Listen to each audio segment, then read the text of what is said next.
Praise lord. దేవాతి దేవునికి వందనాలు. ప్రభు నామమున మీ అందరికీ నా ప్రత్యేకమైన వందనాలు, శుభాలు తెలియజేస్తున్నాను. ఈ దినము కొరకు ఏర్పాటు చేయబడిన దేవుని వాగ్దానము యోహాను సువార్త 10వ అధ్యాయము 10వ వచనము. గొర్రెలకు జీవము కలుగుటకును అది సమృద్ధిగా కలుగుటకును నేను వచ్చితినని మీతో నిశ్చయముగా చెప్పుచున్నాను. దేవుని నామానికి మహిమ కలుగునుగాక. ఈ ఉదయకాల సమయంలో సర్వ సృష్టికర్త అయిన నీ తండ్రి నిన్ను ఆశీర్వదించి గొప్ప వాగ్దానాన్ని నీకు అందిస్తూ ఉన్నారు. హల్లెలూయా. ఆయన అంటూ ఉన్నారు, ఈరోజు నీకు జీవం కలగడానికి, నీలో జీవము రావడానికి ఆయన ఈ లోకానికి వచ్చారంట. చాలామంది ఏం చెప్తారంటే, నువ్వు చేసిన పాపాన్ని బట్టి నీ బ్రతికిలా అయిపోయింది, ఇదిగో నీ యొక్క జీవితం ఇలా నాశనం అయిపోయింది, ఇంకా ఎవ్వరూ నీకు సహాయం చేసేవారు లేరు, నీ బ్రతుకంతా చీకటే అని త్రోసివేసే మనుషులు ఉంటారు. కానీ నిన్ను ప్రేమిస్తున్న నీ తండ్రి ఆయన చెప్తున్న మాట ఏంటో తెలుసా? నీ జీవితంలో నీకు పరమ జీవము కలగాలి, గొప్ప వెలుగు నీలోకి రావాలి, నీవు సమృద్ధిలోకి నడవాలనేది దేవుని యొక్క ఆలోచన ఉంది. అందుకే అంటున్నాడు ఆయన, గొర్రెలకు జీవము కలుగుటకు అది సమృద్ధిగా కలుగుటకట. హల్లెలూయా. ఎంత గొప్ప వాగ్దానం ద్వారా ఈరోజు నీ తండ్రి నిన్ను బలపరుస్తున్నారంటే, సమృద్ధికరమైన జీవము నీ జీవితంలో పొందుకోవాలట. నువ్వు ఏ విషయంలో కూడా నీవు ఆ ఇబ్బందుల్లో ఉండిపోవడం, కొరతతో ఉండిపోవడం అనేది దేవుని చిత్తం కాదంట.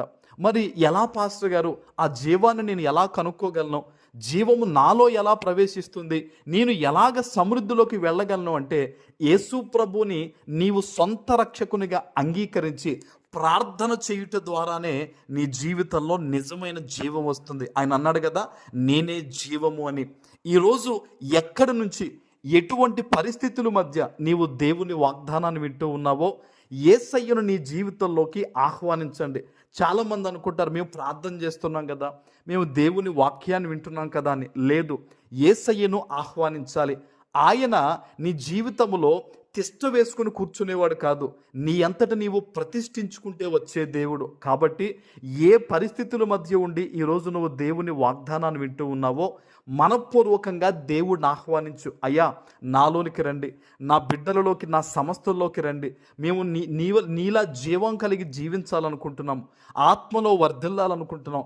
తండ్రి, కృపతో మాలోనికి వచ్చి మమ్మల్ని ఆశీర్వదించు ప్రభు అని ఈ వాగ్దానం ఎత్తిపెట్టి నువ్వు ప్రార్థన చేయగలిగితే, ఆయన అంటున్నాడు కదా, అది సమృద్ధిగా కలగడానికి నేను వచ్చాననే మాట ప్రకారంగా నీ జీవితంలోకి ఆయన ఖచ్చితంగా వస్తారు. హల్లెలూయా. చాలామంది ఈ వాగ్దానం వింటారు, వాగ్దానం బాగుందని విని ఊరుకుంటారు, కానీ వాగ్దానం ఎత్తిపెట్టి ప్రార్థన చేయరు.